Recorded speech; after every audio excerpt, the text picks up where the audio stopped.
I love you मोरे रानी ते सुन ले वो दीवानी। आई लव यू मोरे रानी ते सुन ले वो दीवानी। नहीं तो छूट जाए मोर परान, नहीं तो छूट जाए मोर परान। मैं राम दीवाना वो रानी बचा ले मोर परान।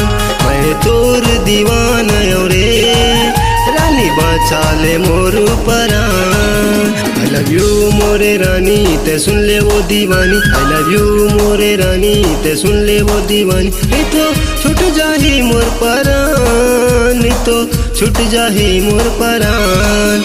मैं राम दीवाना वो रानी बचा ले मोर परान। मैं तोर दीवाना रे रानी बचा ले मोर परान।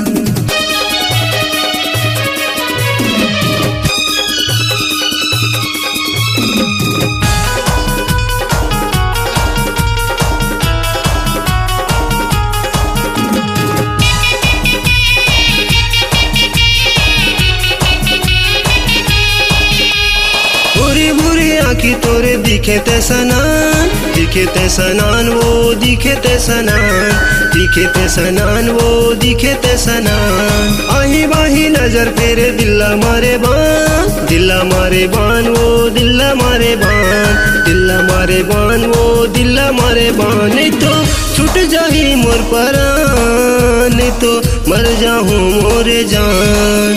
मैं तोर दीवाना रे रानी बचा ले मोर परान।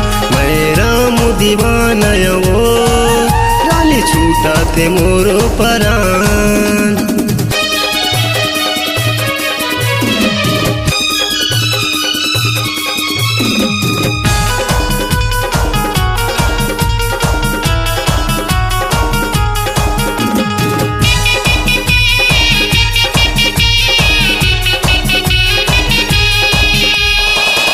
से रूप हवा जैसे पुन्नी रात, जैसे पुन्नी रात वो जैसे पुन्नी रात, जैसे पुन्नी रात वो जैसे पुन्नी रात। तोर मयाला पाइबर गोरी लगे हवायास, लगे हवायास वो लगे हवायास, लगे हवायास वो लगे हवायास। नहीं तो हो जाऊँ बर्बाद, नहीं तो हो जाऊँ बर्बाद।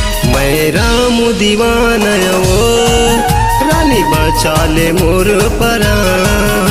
मैं तोर दीवाना रे रानी बचा ले मोर परान।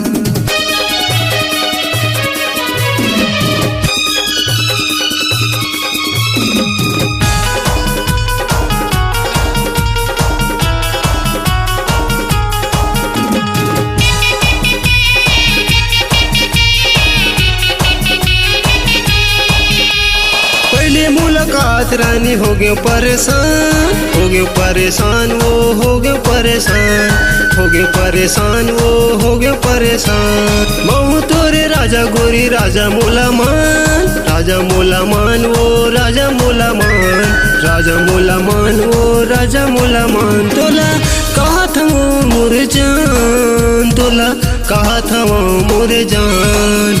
मैं राम दीवाना वो रानी बचा ले मोर परान। मैं तोर दीवाना रे रानी बचा ले मोर परान। आई लव यू मोरे रानी ते सुन ले वो दीवानी। आई लव यू मोरे रानी ते सुन ले वो दीवानी। नहीं तो छूट जाए मोर परान, नहीं तो छूट जाए मोर परान। मैं तोर दीवाना वो रानी बचा ले मोर परान। मैं राम दीवाना वो रानी बचा ले मोर परान। आई लव यू मोरे रानी ते सुन ले वो दीवानी। आई लव यू मोरे रानी ते सुन ले वो दीवानी। नहीं तो छूट जाए मोर परान, नहीं तो छूट जाए मोर परान। मैं तोर दीवाना वो रानी बचा ले मोर परान। मैं राम दीवाना वो रानी बचा ले मोर परान। मैं तोर दीवाना वो रानी बचा ले मोर परान।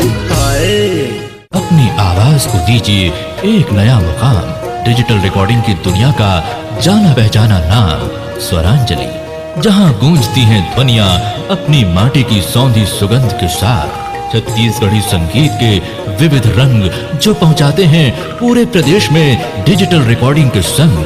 स्वरांजलि स्टूडियो, नेमीचंद गली नंबर 2, गंजपारा, रायपुर।